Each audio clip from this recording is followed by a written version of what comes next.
Hi, it's Steve. Today we'd like to show you how to change the surface element on your range, and it's a really easy job and you won't need any tools. Let me show you how we do it.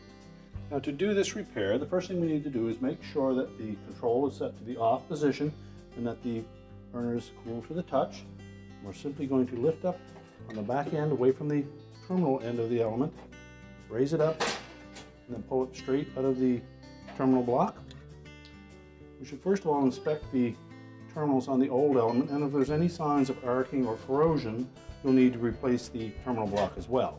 So we can discard the old element, verify that the terminal ends on the new element are straight and evenly spaced.